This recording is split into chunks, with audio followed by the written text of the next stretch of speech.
কাঁদতে কাঁদতে দিনটা শেষ করলেন মেহেদী হাসান মিরাজ। হাসতে পারলেন না জয়ের হাসিতে। Ripon is beautiful. ক্ষুব্ধ মুশফিক, শেষ হাসি রাজশাহী ওয়ারিয়র্সের। প্রিয় দর্শক, সিলেট টাইটান্সের বিপক্ষে রাজশাহী ওয়ারিয়র্স খেলতে নেমে আগে ব্যাটিং এসে পুরো 20 ওভার খেলে 8 উইকেট হারিয়ে করেছিল 147 রান। সেই টার্গেটে ব্যাট করতে নেমে সিলেট টাইটান্স যেন জয়ের হাসিতে মেতেই উঠেছিল শেষ ওভার থাকতেই।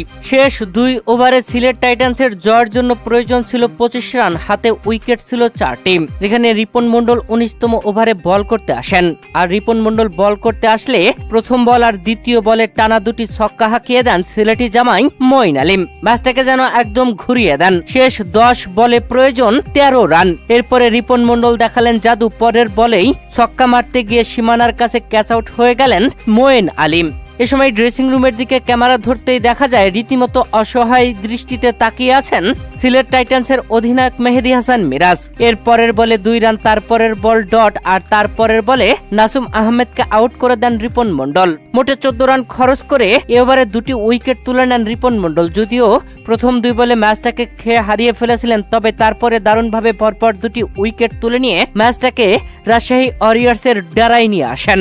শেষ ওভারে জয়ের জন্য প্রয়োজন ছিল 11 রান, তবে সেভাবে রান তুলতে পারেনি। প্রথম 5 বলে 3 রান খরচ করেন বিনুরা ফার্নান্দো। তবে শেষ বলে জয়ের জন্য প্রয়োজন ছিল 8 রান। পরপর 2টি ওয়াইড বল করেন বিনুরা ফার্নান্দো। এ সময় বিনুরার উপরেও ক্ষিপ্ত ছিলেন মুশফিকুর রহিম, আর ক্ষুব্ধ হয়ে আম্পায়ারের দিকেও তাকিয়েছিলেন, কেননা প্রথমটা ওয়াইড ছিল তবে দ্বিতীয়টা ওয়াইড হয় না। এ সময় আম্পায়ারের দিকে ক্ষুব্ধ দৃষ্টিতে রাগান্বিত মনোভাবে তাকিয়েছিলেন মুশফিকুর রহিম। বিনুরা ফার্নান্দো শেষ বলে বোল্ট আউট করে দিয়ে 5 রানে রাজশাহী ওয়ারিয়র্সকে দুর্দান্ত এক জয় এনে দেন। প্রিয় দর্শক, শেষ হাসিটা হেসেছে রাজশাহী ওয়ারিয়র্স। আর আজ এই দিনটা কাঁদতে কাঁদতে শেষ হলো মেহেদী হাসান মিরাজের, যেখানে গতকাল ক্রিকেটারদের আন্দোলনের সংবাদ সম্মেলনে ছবি তোলা নিয়েও যেন খোঁটা দিয়েছিলেন মেহেদী হাসান মিরাজ। এ নিয়ে ক্ষুব্ধ দর্শকরা গ্যালারি থেকে ভুয়ো ভুয়ো ধ্বনিতে মেহেদী হাসান মিরাজকে কাঁদিয়েছেন। ম্যাচ হেরেও কাঁদলেন মেহেদী হাসান মিরাজ। ড্রেসিং রুমে অসহায় দৃষ্টিতে মাঠের দিকে তাকিয়েছিলেন মেহেদী হাসান মিরাজ।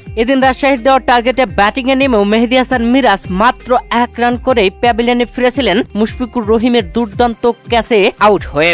সিলেট টাইটান্সকে 5 রানে পরাজিত করে ম্যাচ সেরার পুরস্কার পেয়েছেন রিপন মন্ডল, যেখানে এই ম্যাচে অসাধারণ বোলিং ছিল রিপন মন্ডলের। 4 ওভার বল করে 34 রান খরচে 4টি উইকেট তুলে নিয়েছিলেন। আর এই ম্যাচের ম্যান অব দ্য ম্যাচের পুরস্কার পেয়ে এবারের বিপিএল এর 3য় ম্যান অব দ্য ম্যাচের পুরস্কার পেলেন রিপন মন্ডল।